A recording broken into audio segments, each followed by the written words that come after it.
Yeah, so we'll just get underway in a moment. But before we start, there is a fantastic piece of news for IITians Hub.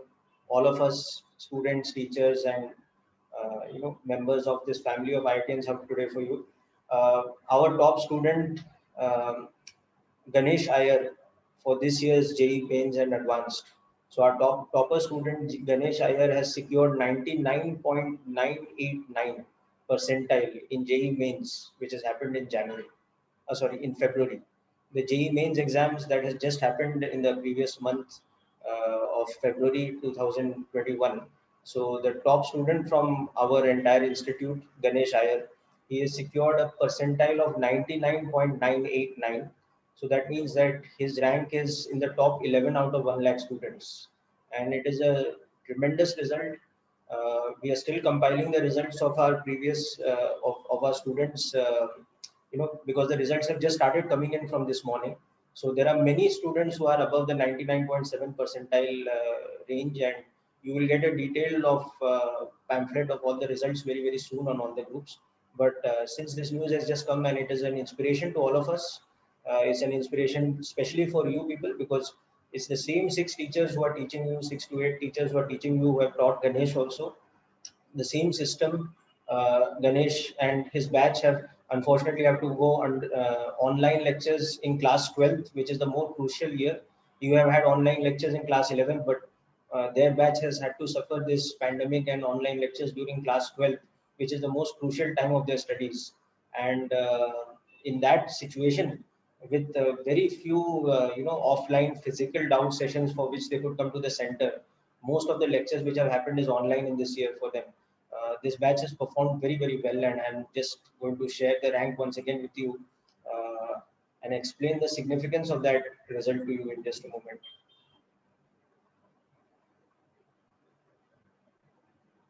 You will get this result through the official channel also very soon.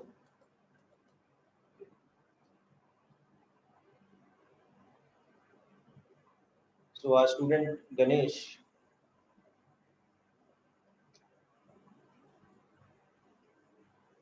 Iyer is his name. He has secured 99.9893 something like this percentile in JEE Mains, February 2021 attempt. And this basically means that he is in the top 11 students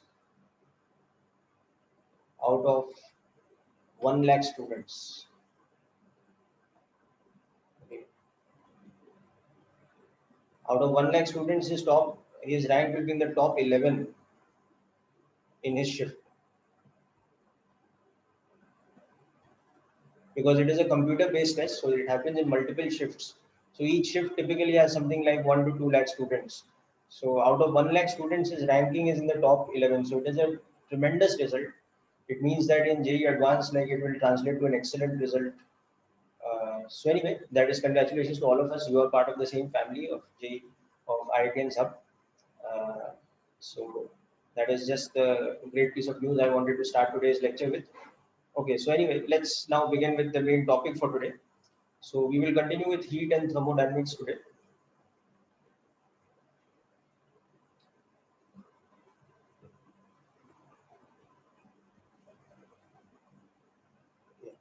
And this is session number 5 for us of heat and thermodynamics.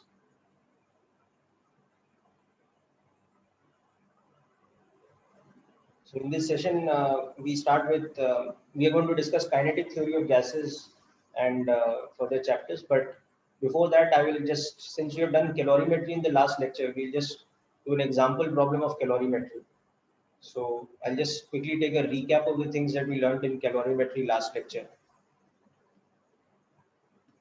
So we understood the concept of specific heat capacity,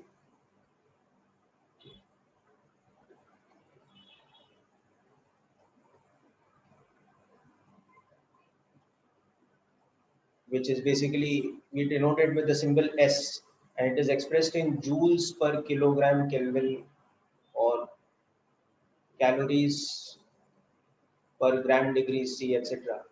This kind of unit. So the specific heat capacity, as we saw, is the heat needed or the heat exchanged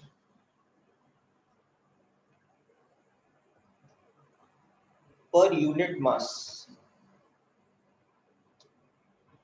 per degree change in temperature. So related to this definition, then our formula becomes that delta Q, the amount of heat supplied to a material of mass m having specific heat capacity S, undergoing a temperature change delta T.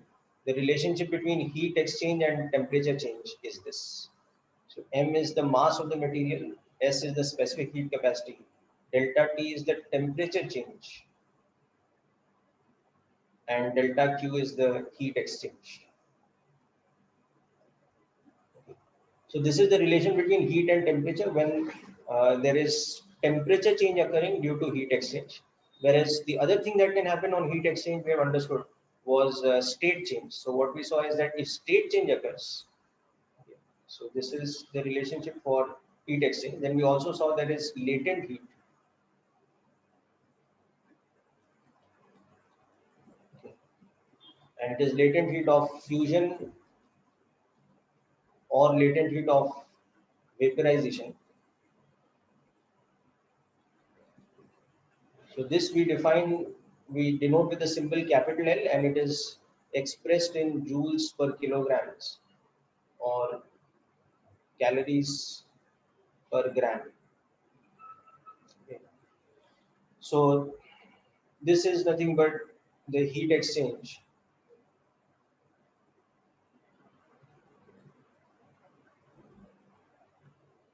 per unit mass for state change. Okay, so these were the two important formulae and definitions. So delta Q is equal to M into L, where M is the amount of mass undergoing the state change, and delta Q is the heat required for heat exchange for state change. Okay, now today we will quickly look at another definition or another term that we sometimes use in heat and thermodynamics or sometimes use in calorimetry. It's not used as regularly as these other terms so far, but nonetheless, sometimes this term is used, and that is something called water equivalent.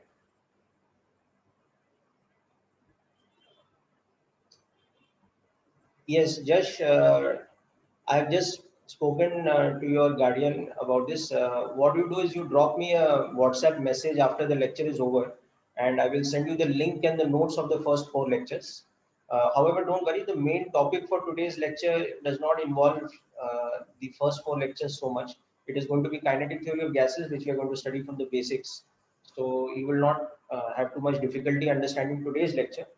Whereas the previous four lectures, there are the recorded lectures as well as the PDF notes of my whiteboard, you know, class notes available to you. So I will send those notes to you and the recordings, and you can go through them in this week and you can discuss.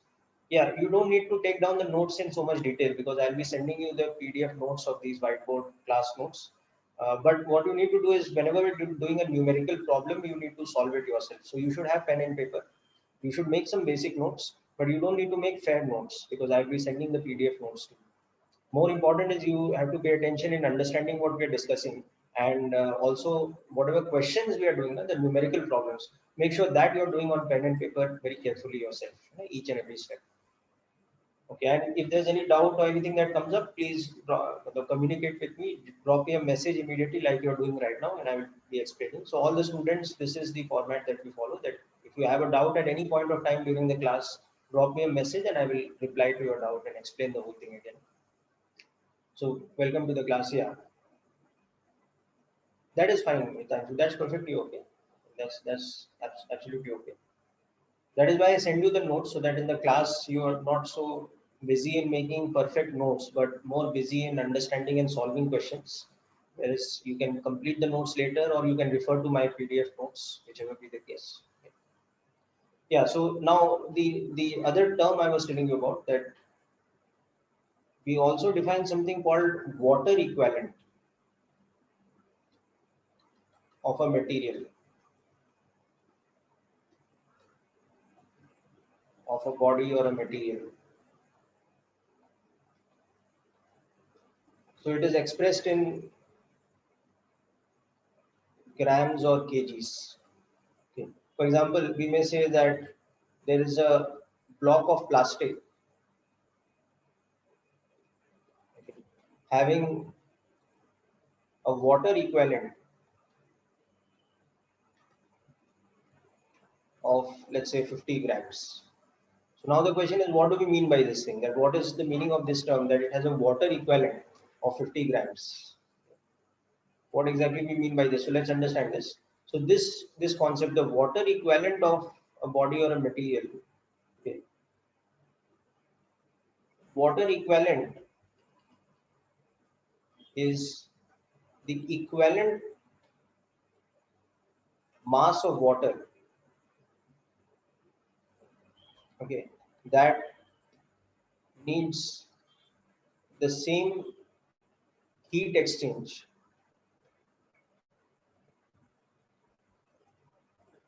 per degree change in temperature as the given body or material.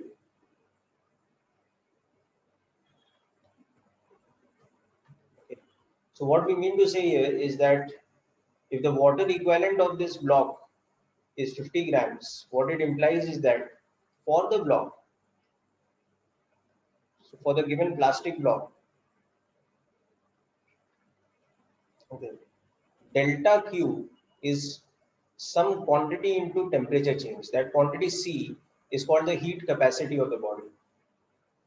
So C is the heat capacity. That is the heat per unit change in temperature or per degree change in temperature. So that heat capacity C is equal to the heat capacity of, in this case, 50 grams of water. That means for that body, okay, it implies that for the plastic box or whatever body we are referring to, okay, delta Q will be equal to 50 grams into specific heat capacity of water into delta T. This is what it means. Or the heat capacity of that body will be whatever water equivalent, in this case 50 grams, multiplied by specific heat capacity of water. And now we know that specific heat capacity of water is what is defined as 1 calorie from. It is 1 calorie per gram degrees C. That's how, in fact, the unit of calorie is defined in heat. It is the heat required for 1 gram of water's temperature to increase by 1 degree C. So that kind of situation. Okay. So for example, now if I ask you that how much heat is required for this plastic box in this example for its temperature to rise by 2 degrees C. So you'll understand that it's 50 grams into 1 calorie per gram degree C into 2 degrees C. So it will be 100 calories. So this body, which has a water equivalent of 50 grams, to raise its temperature by 2 degrees C, we will need to supply 100 calories of heat. So that is the meaning of the term water equivalent. That is the significance of the term. So hope this is clear to all of you. Just make a note of this example and this definition. Short note you can make of it.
Okay, so let's look at an example problem based on this concept.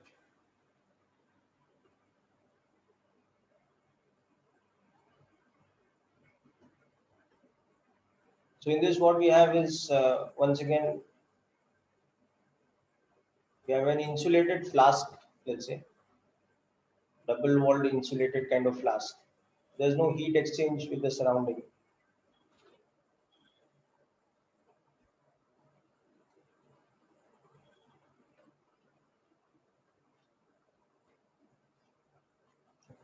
Now this heat insulated flask consists of, we have initially kept a mixture of water and some ice floating in the water. So there is initially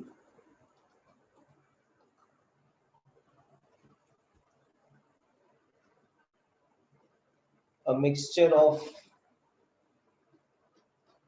200 grams water plus 50 grams of ice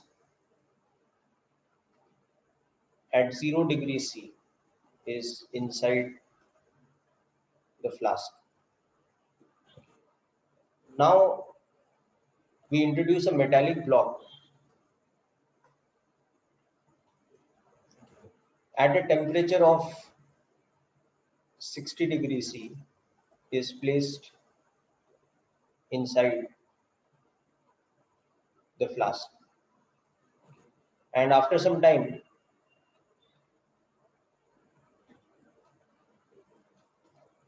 the temperature of the mixture stabilizes or reaches a steady value, which is a steady state value of 10 degrees C. Okay. So what we have to do is, first of all, given that specific heat capacity of water is 1 calorie per gram degree C, and latent heat of fusion of ice is 80 calories per gram. We have to find, first of all, the heat exchanged between the metallic block and the original contents of the flask. How much heat was exchanged? And secondly, we have to find the water equivalent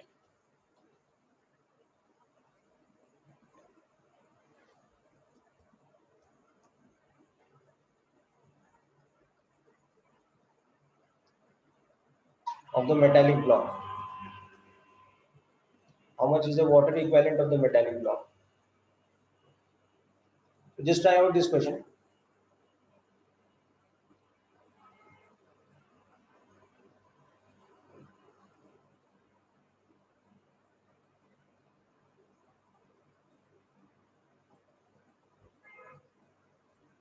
Ayush, what you mean to say is that the heat required to raise the temperature will vary with respect to the metal?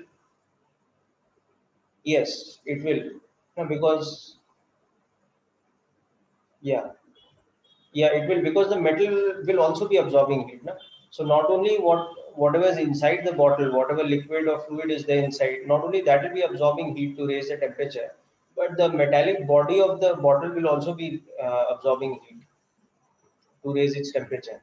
So, for example, if it is made of copper and compared to that it is made of something else, gold or something, then there will be different amount of heat absorbed, because different materials, different metals, like all different materials, will have different specific heat capacity. Yeah, so Judge, that is correct. The total contents of water plus ice is 250 grams. Okay. But initially, that 250 grams is a mixture where only 200 grams is water and 50 grams is ice. Of course, by introducing the metallic block, we are raising the temperature of the contents. So finally, when it exists at 10 degrees C, it will not exist as ice plus water. No? It will exist in pure water state, because ice would have melted. But at 0 degrees C, ice and water will coexist. No? as a mixture of 200 grams water and 50 grams of ice, which are exactly at 0 degrees C. So there's no heat exchange happening between them. So neither the ice is melting nor the water is freezing initially before we put the metallic block.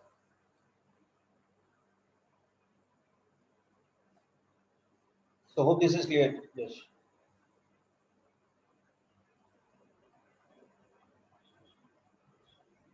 Okay, very good. So now try to work out the calculation. So in this, we will use the principle that the total heat absorbed by the materials which are at 0 degrees C, their temperature is rising to 10 degrees C. So the total heat absorbed by that part of the system will be equal to the heat that is given off by the metal, which was initially at 60, and it is cooling down to 10 degrees C. So the metallic block's temperature is reducing by that much. So whatever heat it is giving. Okay, Kunj, very good. That's correct.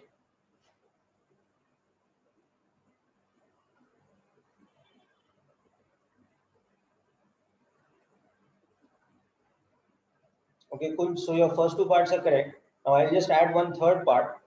In the third part, if the mass of the block is given, okay, if the metallic block, suppose it has a mass of,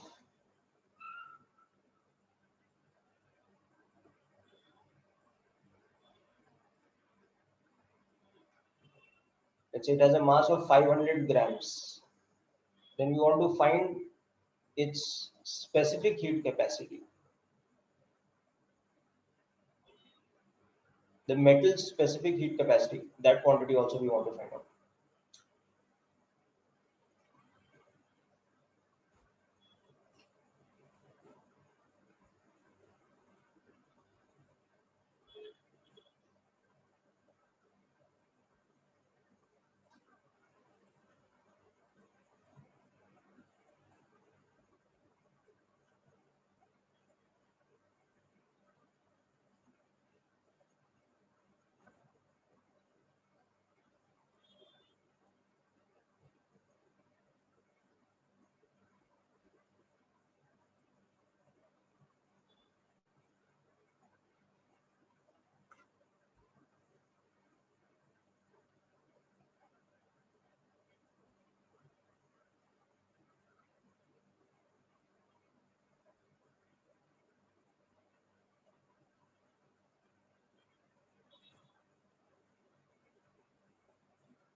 Okay, so let's work out the first part. So what is happening is that initially we have 200 grams water plus the 50 grams of ice at 0 degrees C. And this is absorbing heat from the metal block.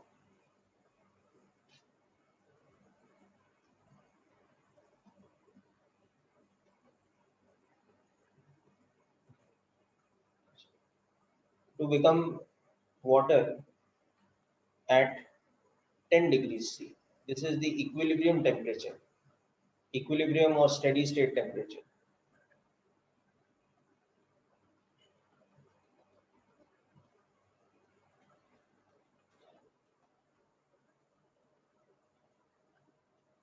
This is what's happening here. Very good, Kunj, that's correct. Okay. So that heat, if the amount of heat being absorbed is Q, it will be equal to heat needed to melt 50 grams ice, okay, plus heat needed to raise the temperature of now how much? 200 plus 50, because the ice is also melted. So much of water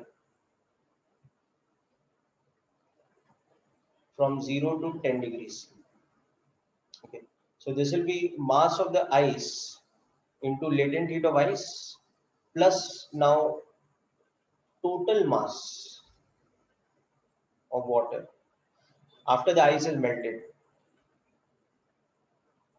into specific heat capacity of water into the temperature change. This will be the amount of heat absorbed. Okay. So now latent heat of ice, as we were discussing last time, is 80 calories per gram, and specific heat capacity of water is 1 calorie per gram degree C. So this will become 50 grams of ice multiplied by 80 calories per gram plus 50 plus 200, because there was water 200 earlier, 50 grams have melted. So these many grams into 1 calorie per gram degree C into the temperature difference of 10 degrees. That's 4000 calories plus 250 into 10, so 2500 calories.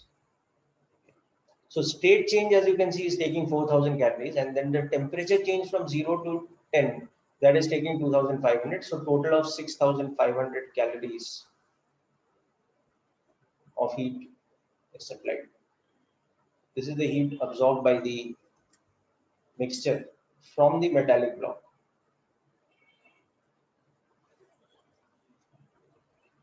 This is the solution of the first part. I'm just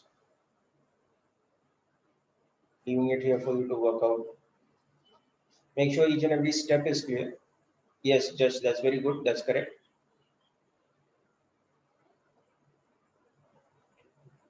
Okay, now come to the second part of the question. It's just above here, so you can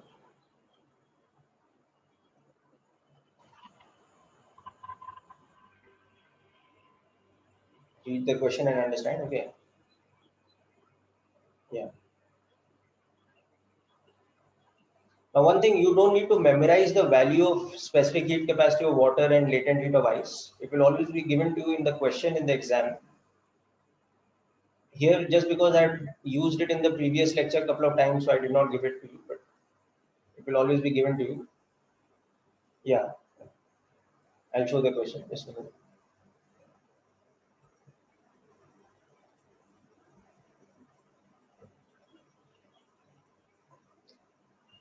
Actually, Kunj, we generally use the term latent heat only. We don't use specific latent heat, but specific latent heat also means the same thing. It is heat per unit mass for state change. Whereas heat capacity and specific heat capacity are two different things. Heat capacity is for a given body or material. It is the heat per degree change in temperature. Whereas specific heat capacity is the heat per unit mass per unit change in temperature.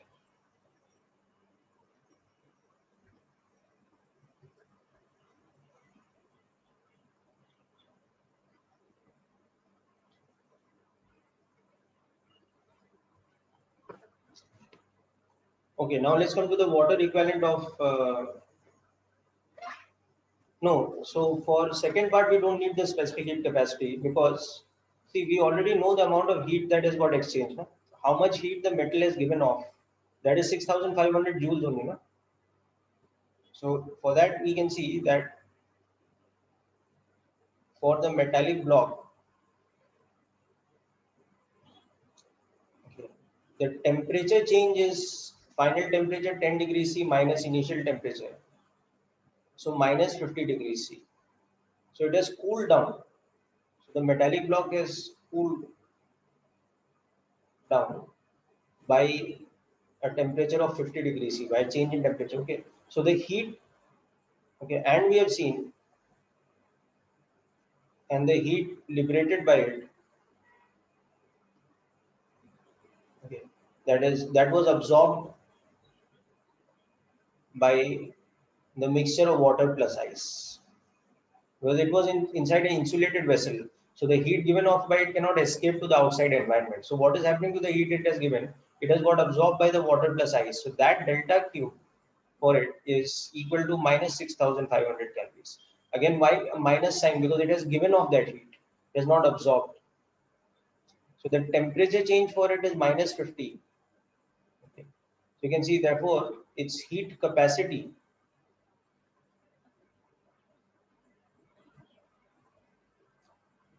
C is equal to delta Q by delta T, or the heat exchange is heat capacity into temperature change. So its heat capacity is 6,500 calories, or you can say minus 6,500 calories for a temperature change of minus 50 degrees C. So that is, C is 130 calories per degree C. So now we understand the relationship between heat capacity and water equivalent. So its water equivalent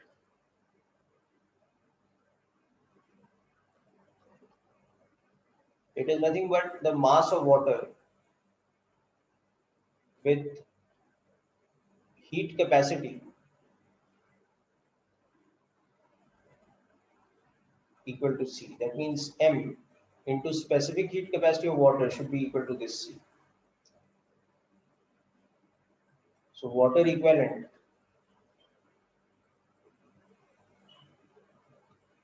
130 calories per degree C divided by 1 calorie per gram degree C.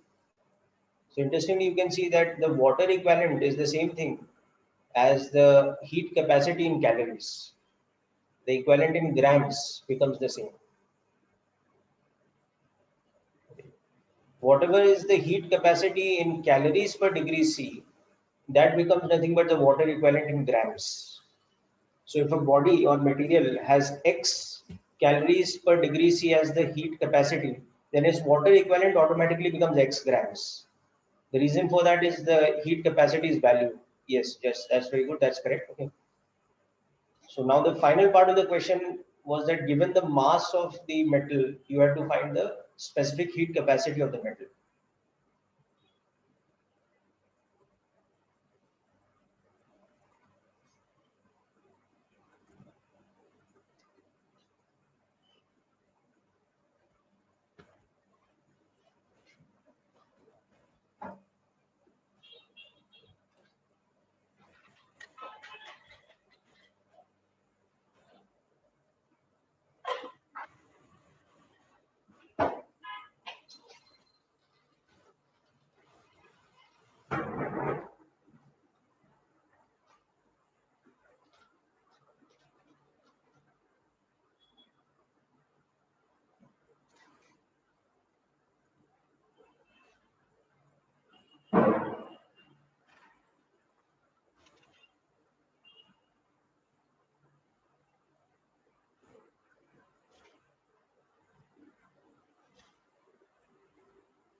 Okay, so let's come to the third part of the question next.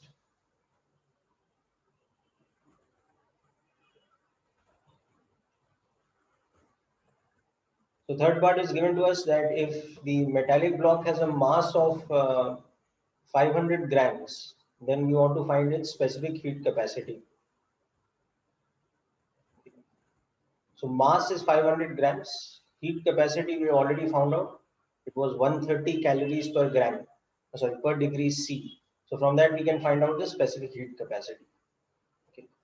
So the third part now becomes like this. The mass of the metal, not water equivalent, but this is mass of metal. Okay, whereas here this M was water equivalent. So you can even write it as equivalent mass, M equivalent. Okay. So anyway, so this is how much we have to find. Sorry, this is given to us as 250 grams.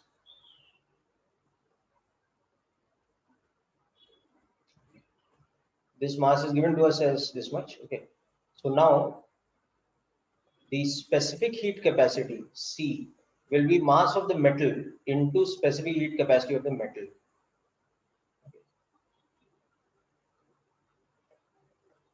Into specific heat capacity of the metal. So 130 calories per gram is equal to 500 grams multiplied with, sorry, calories per degree C is equal to 500 grams multiplied by the specific heat capacity of the metal. So S of the metal you can see is 130 divided by 500, or that is the same thing as 0.26, correct? 0.26 calories per gram degree C.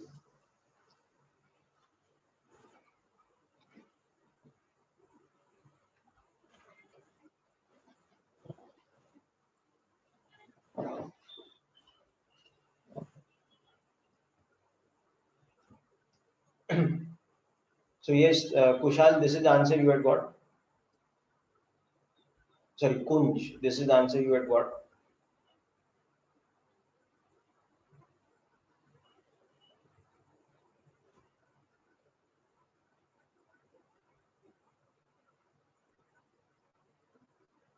Yeah.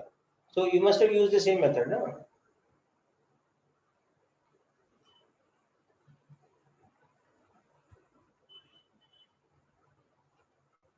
Okay. Yeah, just what method did you use for the third part? You equated Q with ms delta theta. You can do that also. That's an alternate method you can use. You can see that delta Q is equal to m into S of the metal into delta T. So you can do this also. So this was minus 6500. M was 500 grams into S into temperature change was minus 50. So you can do this also. From this also you can find out. But you'll realize that, yeah, so this is one and the same thing actually. It's another way of expressing the same thing. The idea is the same. All right, so people, I think this is clear, right?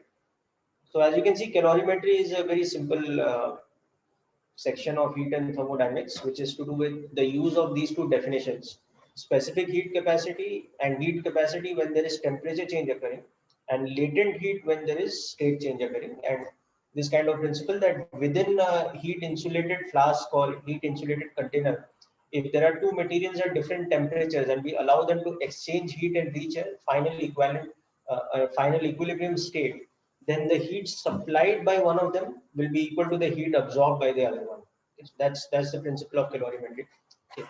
So that's about this. Okay. Now we come to the very important section of heat and thermodynamics, the main important part, which has maximum weightage in your JEE mains and advanced also weightage in your class 11th syllabus, and that is the kinetic theory of gases and first law of thermodynamics. So we will start with kinetic theory of gases.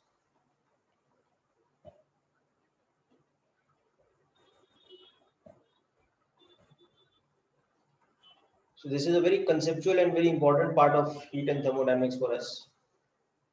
So as the name suggests, the term kinetic comes from motion.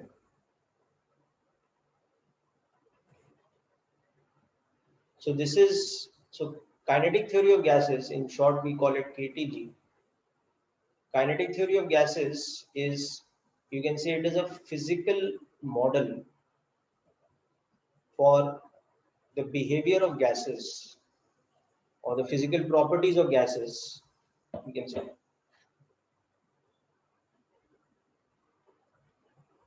or gaseous behavior on the basis of the motion of gas molecules.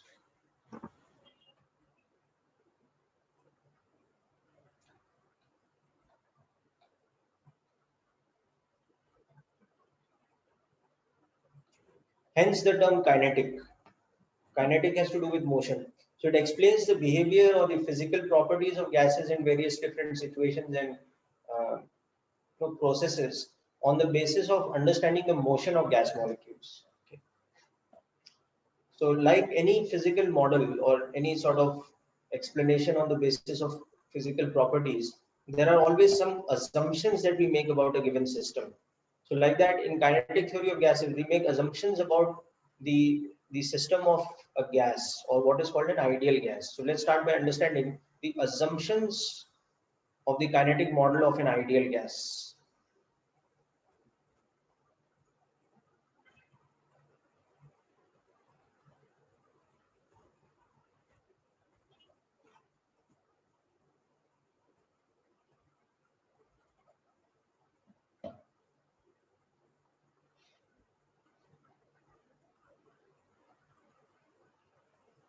A kinetic model for an ideal gas. What is an ideal gas on the basis of kinetic theory of gases or on the basis of the kinetic model of gaseous behavior? Yes, that is correct. Okay. This is the new topic that we are starting now.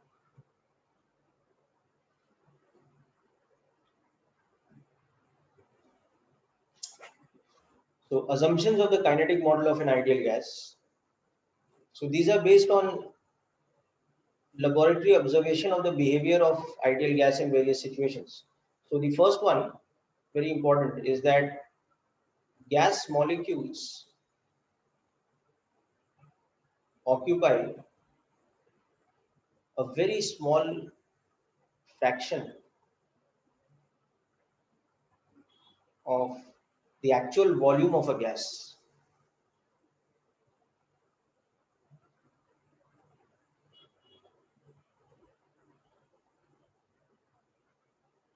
In a container. As you know, a gas takes up whatever volume the container has, okay? Which means that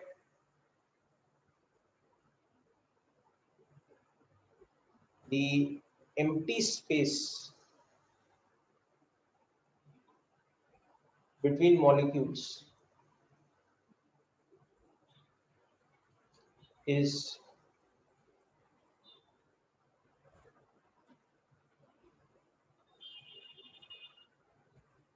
a very large fraction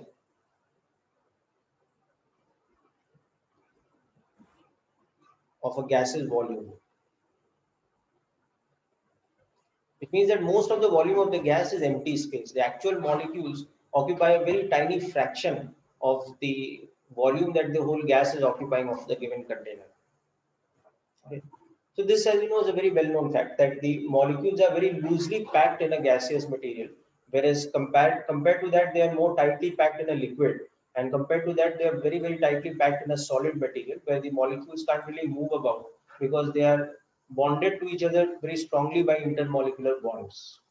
But on the other hand, in gases, they are not bonded to each other. They are free molecules that occupy very small fraction of the actual volume of the gas. And the actual volume of the gas mostly consists of free space or empty space.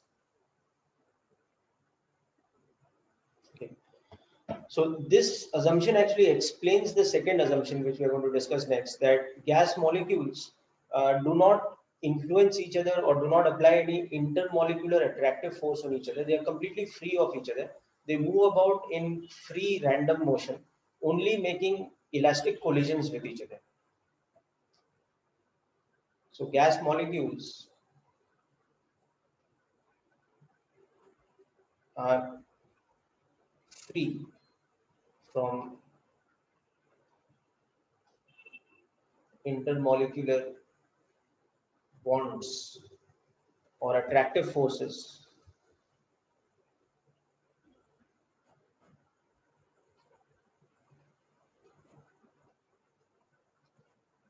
And move about freely. Random motion. Basically, what this means to say is that there is no intermolecular force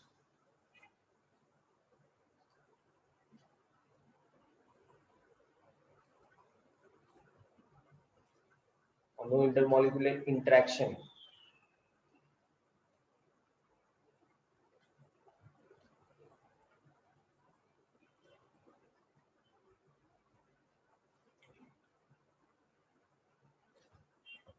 So that's the second of the assumptions.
Okay, the third one,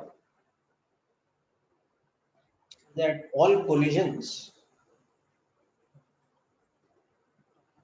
that means between a molecule and another molecule,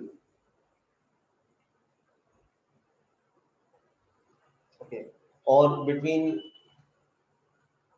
a molecule and the walls of the container, the inner surfaces of the walls of the container.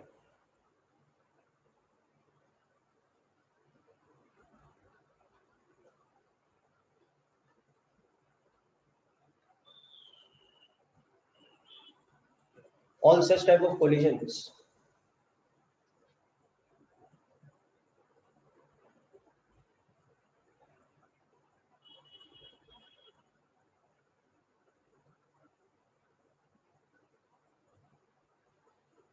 all such type of collisions are perfectly elastic.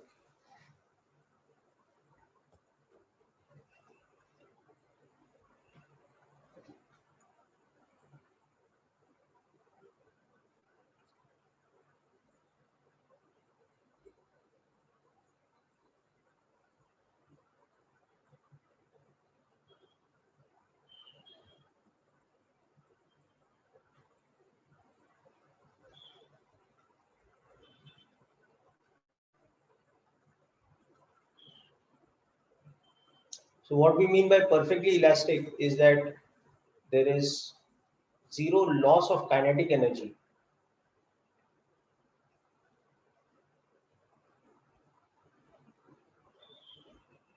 during collisions.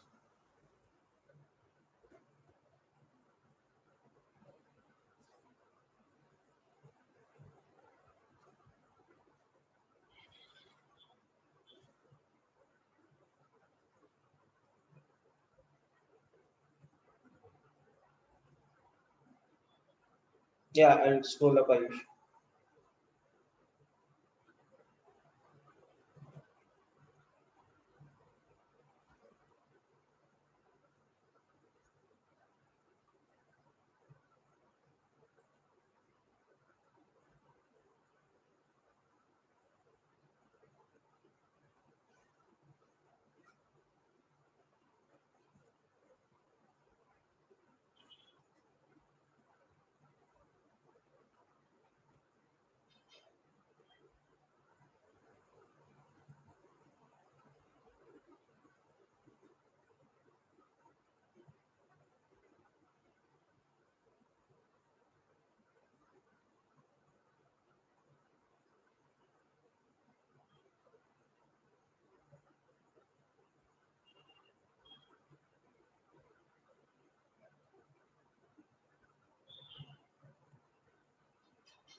Yeah, so Aditi, what it means that the collisions that happen between gas molecules colliding with other gas molecules because they're moving about freely in random motion. Okay, so those collisions don't involve any loss of kinetic energy. The collisions are what is called perfectly elastic collisions. Okay. Have you started the chapter center of mass in the other track? System of particles, center of mass. So in that you would have seen collisions, right? Elastic collisions, inelastic collisions, etc.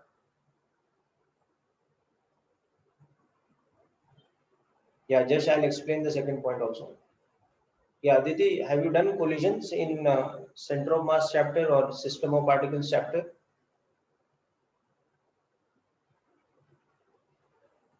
Okay, so you will read about collisions in more detail in that chapter, okay, in the conservation of linear momentum part. So basically, any type of collision that happens, right, depending on the type of collision or depending on the material of the bodies which are colliding, they can be what is called inelastic collision. So in inelastic collision, there is some loss of kinetic energy, or they can be perfectly elastic collisions in which there is no loss of kinetic energy. So, for example, two objects are colliding with each other. The total kinetic energy of the objects before collision and after collision remains conserved. Okay, so that is the meaning of perfectly elastic collision. That there is no loss of or zero loss of kinetic energy. It means that the total kinetic energy of the particles or bodies colliding before and after collision should remain conserved. Yeah, just coming to the second point, what we mean that the gas molecules are free from intermolecular bonds or attractive forces is that because the density of gas molecules is so low, they are so loosely packed. So the gas molecules don't influence each other with any sort of intermolecular attractive forces. Unlike in the case of liquids, where there are forces, they are weaker in comparison, but there are intermolecular attractive forces, and that is why the total volume of liquid is constant. It only takes the shape of the container, it doesn't take the volume of the container. Whereas in the case of solids, even the shape is fixed, they don't take the shape because they have very strong intermolecular attractive bonds or attractive forces. But in the case of gases, these type of intermolecular interaction or intermolecular forces are completely absent. That is the meaning of the second statement. Now the third statement is something we will just write down initially, and then I will explain the consequence of that in more detail. Okay. So just understand the statement first, then we will look at the implication of it in more detail. And this is about the random motion. Okay. Gas molecules are completely random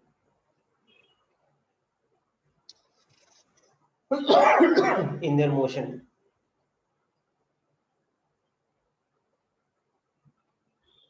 Okay. And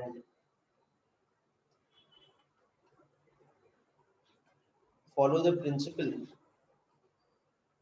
of something called Brownian statistics,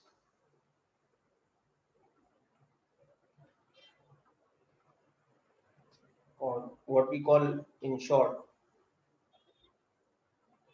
Brownian motion, which is another term for perfectly random motion. So I'll explain this in more detail. Brownian motion, what it is, we'll understand. Brown was the name of a physicist and statistician who had proposed this principle we are going to study next.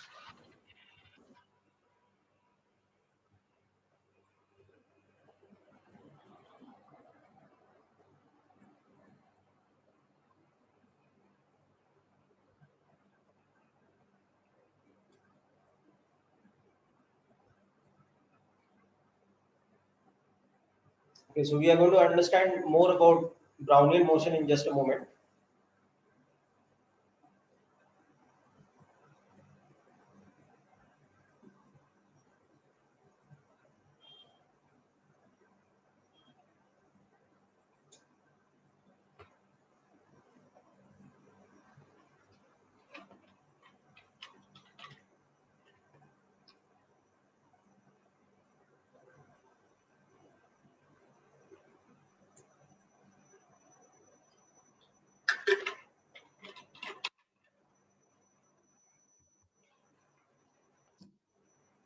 Okay.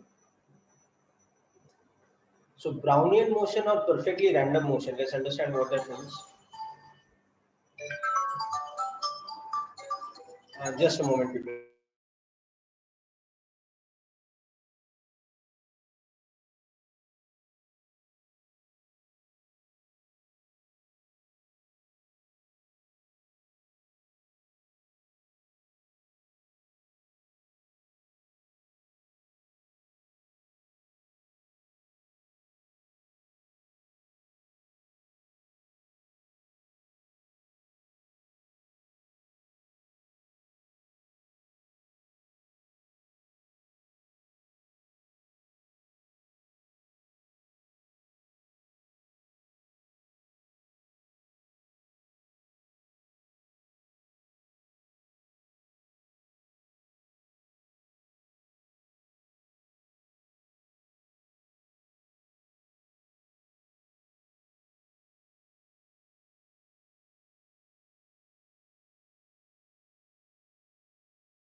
Yeah, so let's understand in more detail about what is the meaning of the term Brownian motion or perfectly random motion.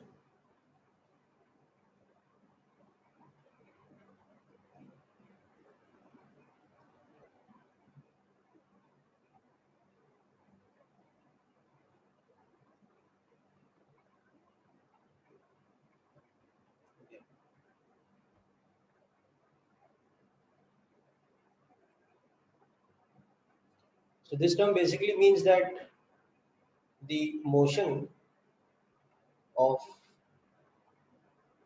a set of particles, or in this case molecules, has equal probability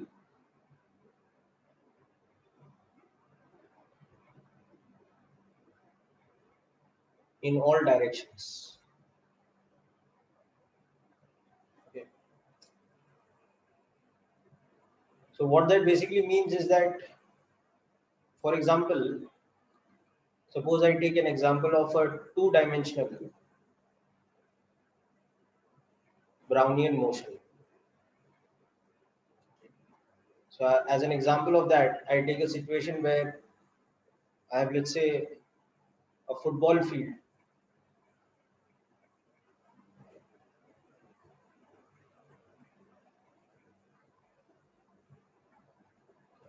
where there are few people, but they are walking around casually without any particular aim. So few people in the field, okay, but they are walking around aimlessly, okay, or casually. They don't have any goal in mind.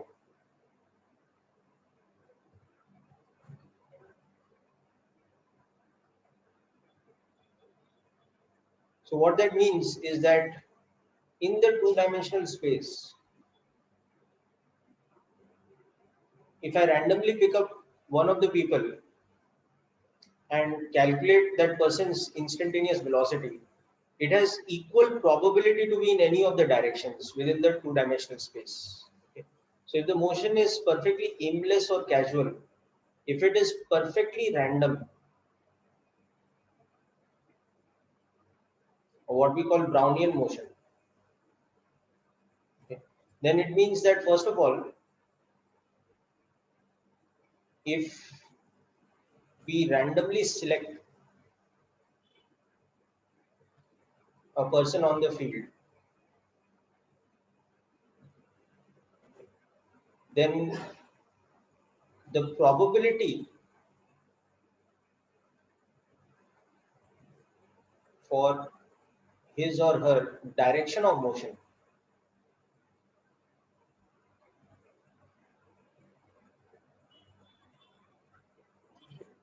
is equal for all directions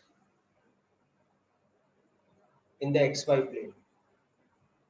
That is one way of interpreting what is the meaning of perfectly random or Brownian statistical distribution of velocity. That if out of n number of people, I randomly select one person, okay, then what is the probability that his direction of motion could have been positive x-axis or negative x-axis or positive y-axis or at 30 degrees to the x-axis or whatever, any one direction. The probability of his motion in one direction is equal to the probability of his motion in any other direction. So having selected a candidate randomly, it's equally probable that he could be moving in any one direction compared to any other direction. That is one way of understanding what is the meaning of the term perfectly random motion. So there is no probabilistic way of favoring one direction over the other. All directions have equal probabilistic distribution or equally favored in all directions in terms of probability. That's one of the implications of perfectly random or Brownian motion. Okay, so hope this point is clear to all of you.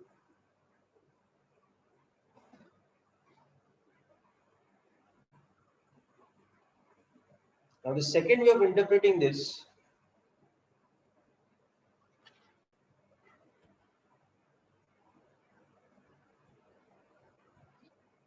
so Hitanshu, see what happens is that let's say there are 50 odd people on the football field, okay, and they are all moving about randomly. So they are not favoring any one direction over other directions. They're casually or aimlessly walking about. So now if I randomly choose one person, okay, then that person could be moving along the direction towards the east or direction towards the west or direction at 30 degrees east of north or any other direction in the two-dimensional plane of the football field. Now the probability that he is moving in one direction is equal to the probability that he is moving in any other direction. That is the meaning of equal probabilistic distribution. So if I randomly select one person and ask that, okay, what is the probability that I have selected a person moving towards the north? It is exactly the same as the probability that I have selected a person moving towards the south or towards the west or towards the east or any other direction in between. The chance or the probability that the person I have selected has a particular direction of motion is the same as the chance or probability that he or she has any other direction of motion. That is the meaning of saying equal probabilistic distribution. Okay. Now the other thing here is that okay, for a sample of n number of people, okay, the number of people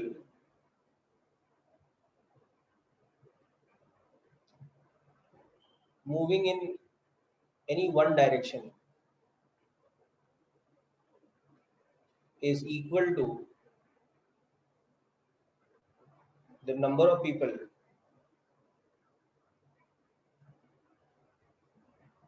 moving in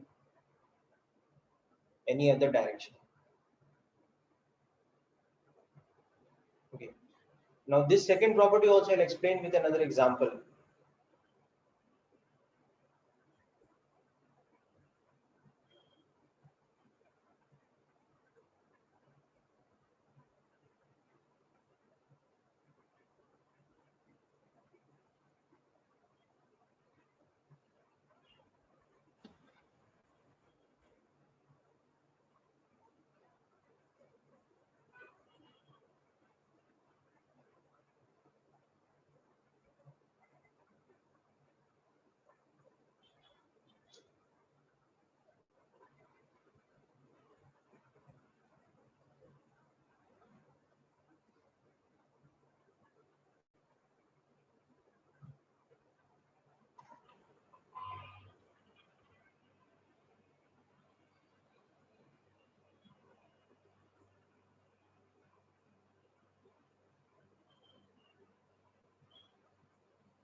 Okay, so once again, if I, instead of randomly picking out one person out of the all the number of people who are walking around casually in the football field, if I pick up a sample of people, like I pick up, let's say, 20 people out of all of them who are moving inside the football field, and I count that, okay, out of the 20 people, how many of people are walking towards the north, how many are walking towards the south, how many are walking towards the east and west.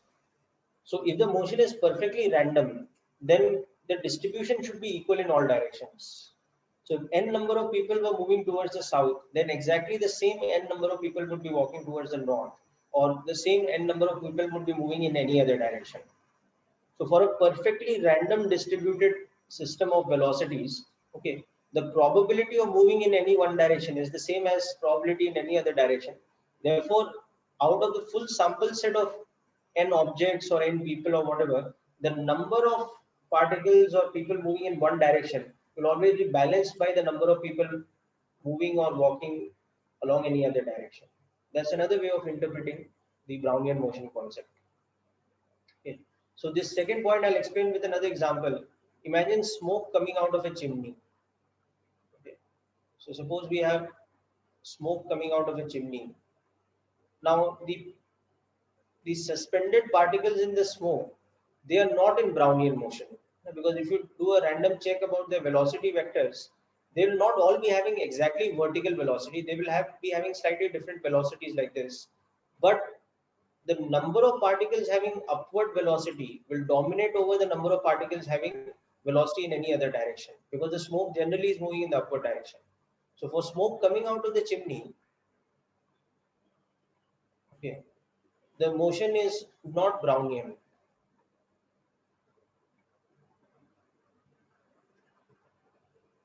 Okay, because more particles have upward velocity compared to other directions.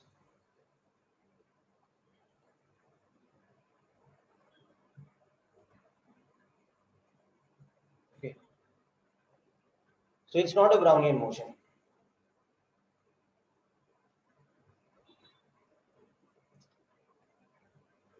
No, just not necessarily n by 4, because remember, there could be some people moving towards northwest, northeast, 30 degrees east of north, 36 degrees north of south, various different directions.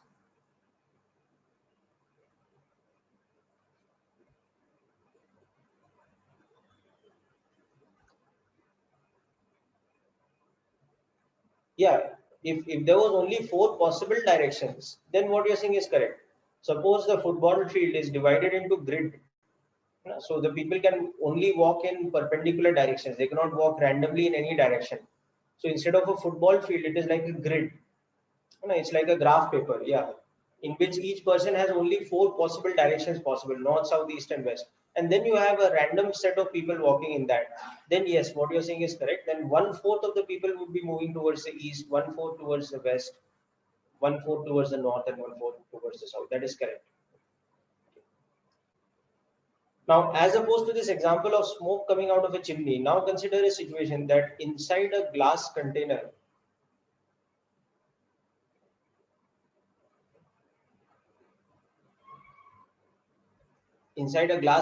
having air,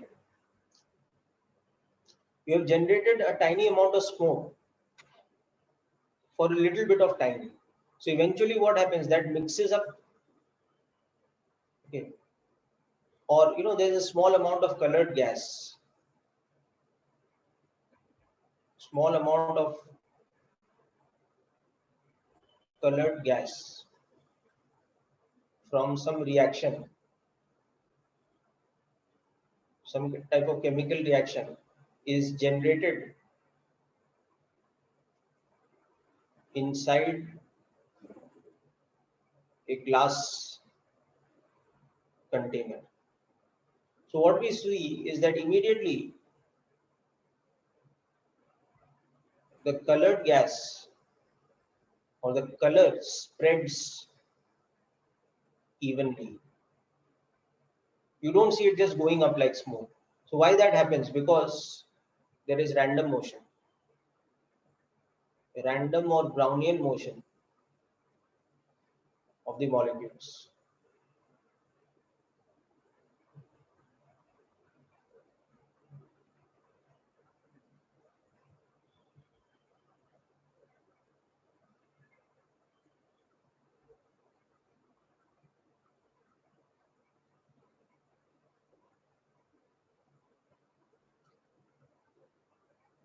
Okay, so these are some of the ways in which we can visualize Brownian motion or perfectly random motion with respect to something which is not perfectly random.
All right, so now let's come to the more important aspect of an ideal gas in a container being in Brownian motion.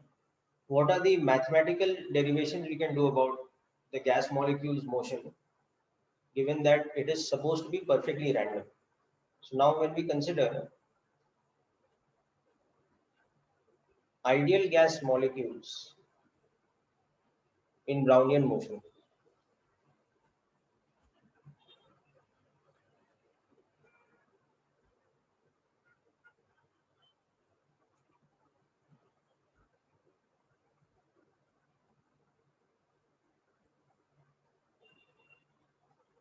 let's say we are considering inside a container like this.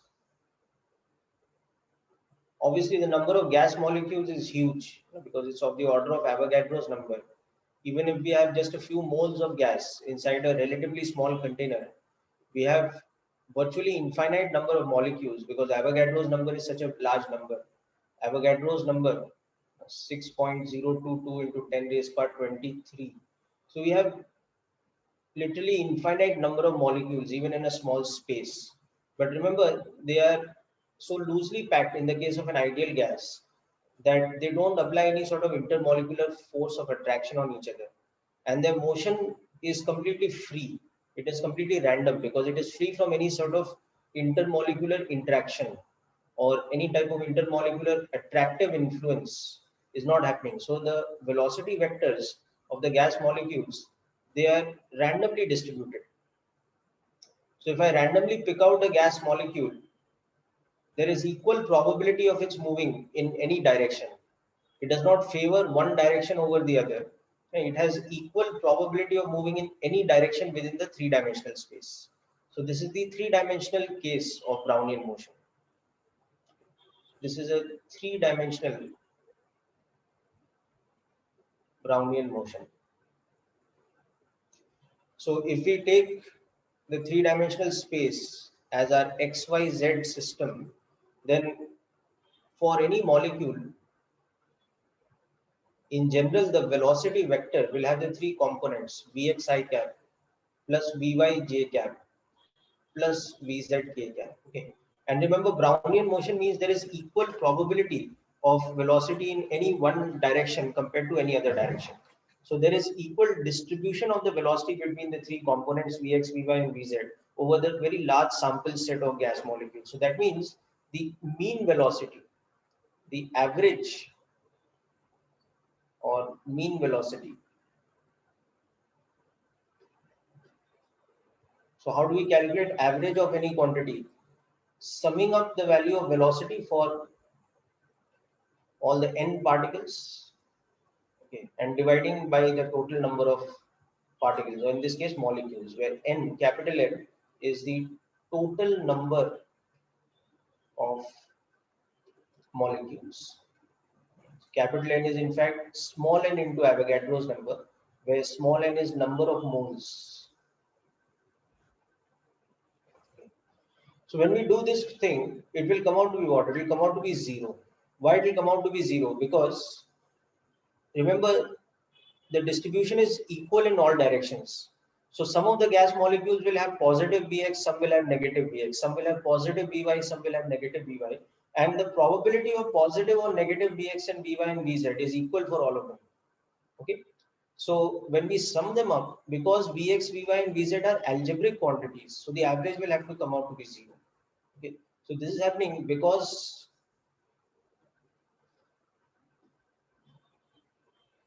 summation V, that is the total sum of all the velocities, is summation of Vx I cap plus Vy j cap plus Vz k cap, where Vx, Vy and Vz, they are algebraic quantities. Okay. Vx, Vy, Vz are algebraic. So they have plus or minus sign. Okay. So their summation over a large randomly distributed set will have to become zero, because the number of molecules having positive Vx's will always be balanced by the number of molecules having negative Vx's, and same for Vy and Vz. Okay. So because there is equal probabilistic distribution.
Yeah, students, I will just continue in just a moment. Just give me 2 minutes. There's some technical issue here. I'll just sort it out and start the lecture again.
Yes, sorry for the interruptions. Yeah. So let's come back to this. Now see what is happening in this equation uh, is that we are summing up the velocity vector for all the molecules. Huh? This summation symbol 1 to n. Now remember, n is a very, very large number here, no? Because capital N is like number of moles into Avogadro's number. So its order of magnitude is 10 raised power 23 and more. So huge number of molecules, we are summing up the value of the velocity vectors. Now, because the motion is perfectly random, when we are doing summation of Vx, for example, it has to come out to be zero because some of the Vx's are positive, some of the Vx's are negative.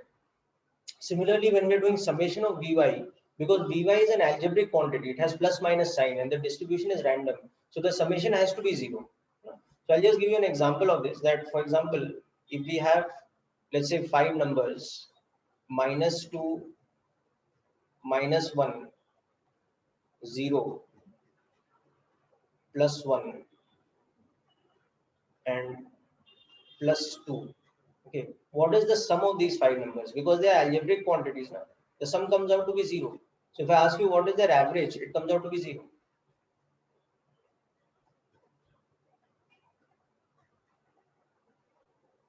Okay.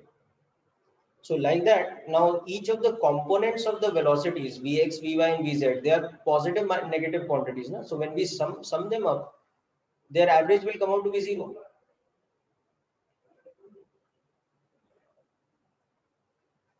Okay. Just you understanding this point, now the component of a vector Vx and Vy. For example, if I have a velocity vector which is -2 I cap plus 3 j cap, I have another velocity vector which is, let us say, 2 I cap minus 2 j cap. Now I have a third velocity vector which is equal to 0 I cap minus j cap. Now what is the sum of these three velocities? It will come out to be zero. No? You can see. Okay. So like that, now just imagine there are not just three, but capital N number of velocities, and they're very large in number. And the distribution of each of the components, there are three components, plus there is some Vz K cap also, but they are also plus minus quantities which are randomly distributed. So when I sum them up, when I do the summation, addition of all of them, it will have to come out to be zero, no? Each of the components. So that is why the average velocity becomes zero in Brownian motion. So that is why we have this thing that the average velocity will become zero. Because velocity is a vector quantity. So its summation depends on direction of the individual velocities and the direction being randomly distributed or having equal probabilistic distribution in all directions, the summation has to come out to be zero. That is a simple equation. But a number of moles into Avogadro's number, that is a number of molecules. एक मोल में कितने molecules होते हैं? Avogadro number. So n moles में, small n moles में कितने होंगे? Small n into Avogadro's number. Like 2 moles will have 2 into Avogadro number of molecules. That is the definition of Avogadro's number. Yeah, like that. Okay. Okay, so that's one thing about the Brownian motion. Now the second thing, which is very interesting and very important. Okay. Now we come to something important from thermodynamics point of view from Brownian motion. We will define something called root mean square velocity or RMS velocity.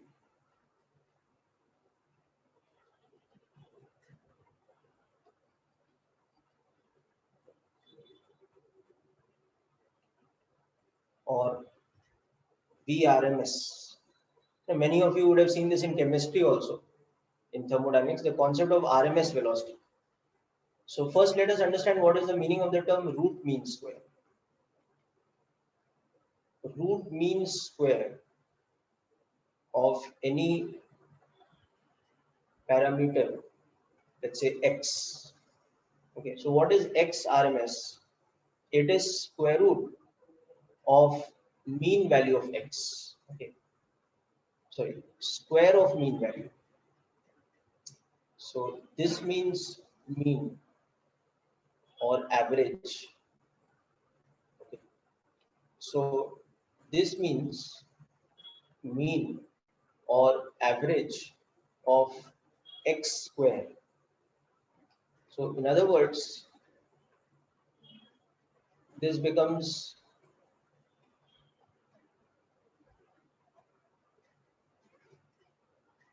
square each of the values of x. If we have n number of terms, square them up, add them, and divide that by n. Okay, where n is the total number of terms. So it is square root of average of x square. That is the meaning of the term root mean square. Square root of mean of square. Okay, so just write down this formula and then we practice it with some examples. So like here we are going to calculate RMS velocity, but we can calculate RMS for any parameter x. So what is the meaning of x is RMS? It means square root of mean of x square. So it means square root of summation x square divided by the number of x values. Okay. That is nothing but square root of the sum of the squares of all my terms divided by the number of terms. This is the meaning of RMS value. Okay. So just note this down first, then we'll practice this concept of RMS. It's a statistical quantity, the RMS value. Like mean and average is also statistical. Okay. Standard deviation is statistical. Like that, RMS is also a statistical quantity, and this is how we define it.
Okay, so let's do an example calculation of this.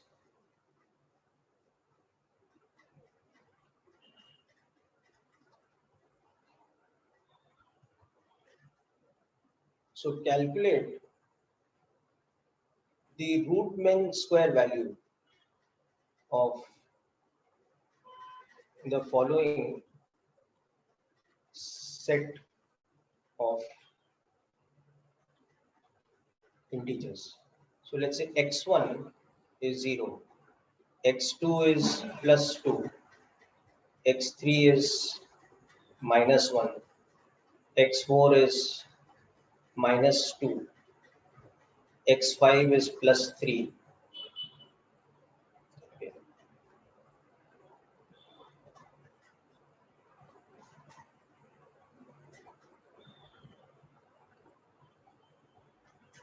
Suppose I have all of these. Okay. So I have these 8 integers. So n is equal to 8.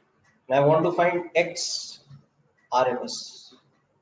So what I have to do is I have to find square root of mean of x square.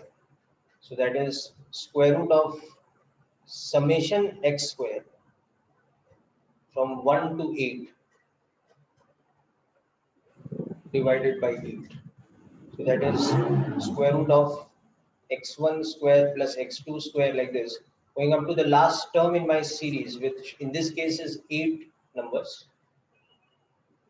So this is what I have to calculate. So let's complete this calculation now.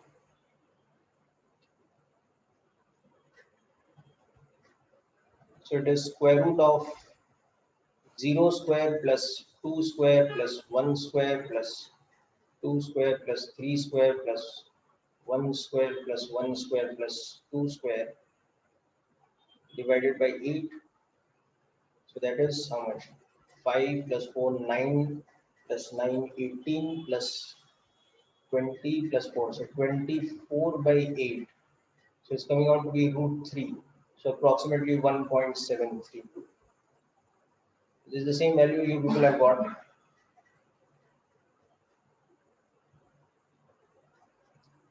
Okay, Ruksar, I'll check my solution. You check yours too.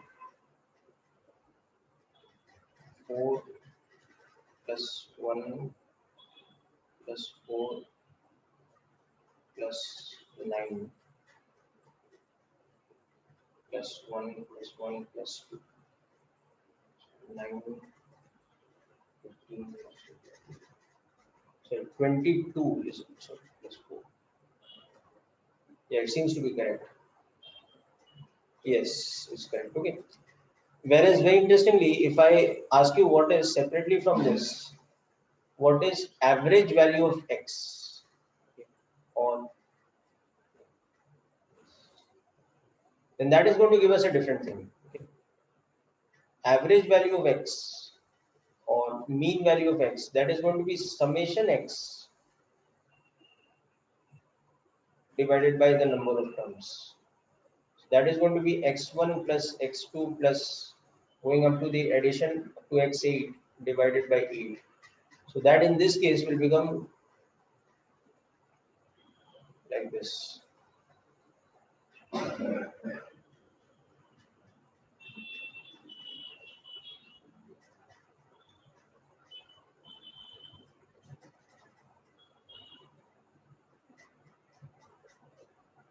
This will be 0.5. So you can see average value of x, mean x is 0.5, whereas RMS value of x is much larger, it is root 3. So whenever we have a quantity which is having algebraic terms, plus minus terms, then typically the RMS value will always be larger than the average value, because in RMS the sign does not matter, no? Because we are first squaring and then adding. Whereas had all the terms been positive, then it's a different matter. Then your mean value can be larger than the RMS value.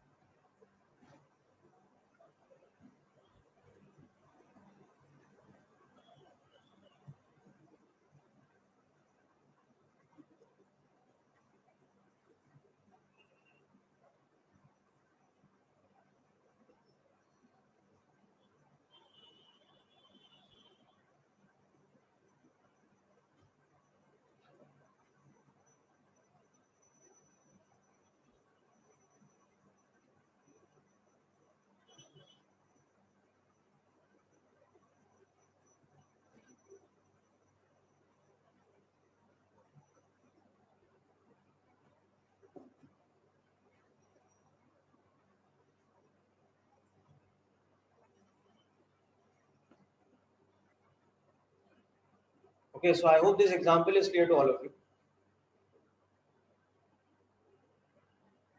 Okay. So now coming back to our main important thing, which is the RMS velocity for gas molecules,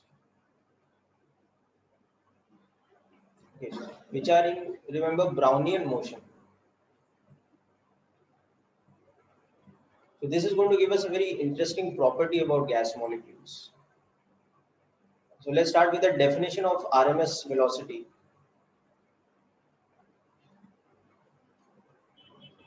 It is square root of mean of square. So that means it is square root of summation v square over n. Okay. Now for any gas molecule, as we have seen earlier, okay, the velocity has three components. Okay. So the magnitude of the velocity is square root of vx square plus vy square plus vz square. So square of the magnitude is this. Okay. So now substitute this in this. So next step that we'll get below will be like this, that Vrms will become square root of summation of Vx square plus Vy square plus Vz square divided by number of molecules. Okay. So it will become like Vx square plus Vy square plus Vz squares average. Okay. So that is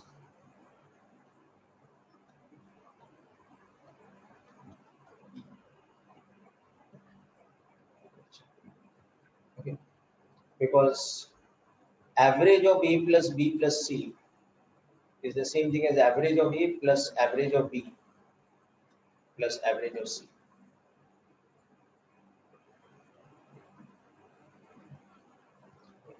So now, since the motion is Brownian,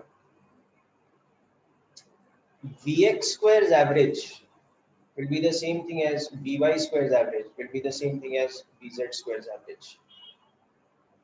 Okay. So therefore, we can see that Vrms square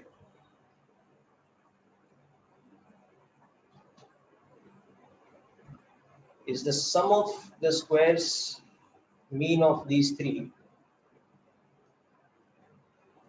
Okay. So that is the same thing as 3 times Vx square's average, or 3 times Vy square's average, or 3 times Vz square's average. In other words, Vrms is square root of 3 times Vx square's average, or that is the same thing as square root of 3 times Vy square's average, or that is the same thing as square root of 3 times Vz square's average. So this is an important result that we are going to use in further understanding the kinetic model of the ideal gas. The relationship between RMS velocity, okay, and the average of Vx square or Vy square or Vz square. This relationship is going to be something important for us. And that relationship, either we can write it like this in terms of Vrms square, or we can write it like this in terms of Vrms, whichever be the case.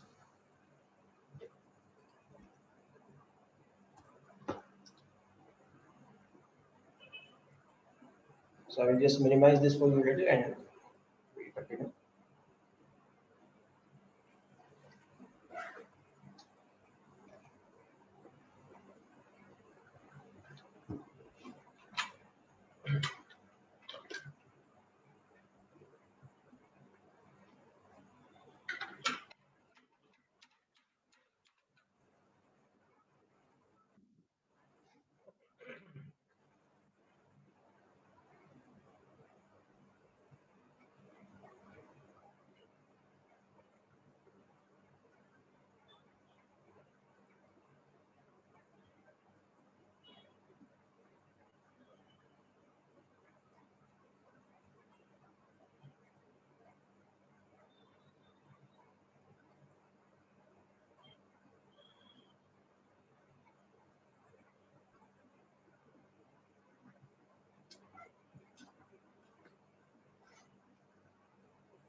Okay, so students, with that, we conclude today's session, and we will continue from this point in the next lecture, and we will see that from this relationship between RMS velocity and Vx square's average, Vy square's average, etc., we will be able to develop the relationship between RMS velocity and pressure, volume, and temperature of the gas by applying collision theory and the assumptions of the kinetic model that we were talking earlier. By applying all these things, we will be able to derive the relationship between RMS velocity and pressure, volume, and temperature of an ideal gas. And from there, more things like the concept of internal energy of a gas, the ideal gas equation itself, PV equal to nRT, etc. all these things will follow from that. So this is a very important thing in our understanding of thermodynamics of ideal gases. Okay. So with that, we conclude today's session. Wish you all the best, people. Next time we will continue from here. Yes, Jesh, you can ask question.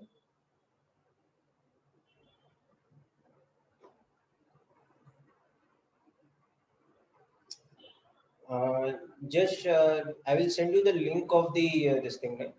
The YouTube channels. Like in this particular track of physics, we have done vectors, we have done Newton's laws of motion, we have done friction, we have done work by energy, and then we have come to heat and thermodynamics.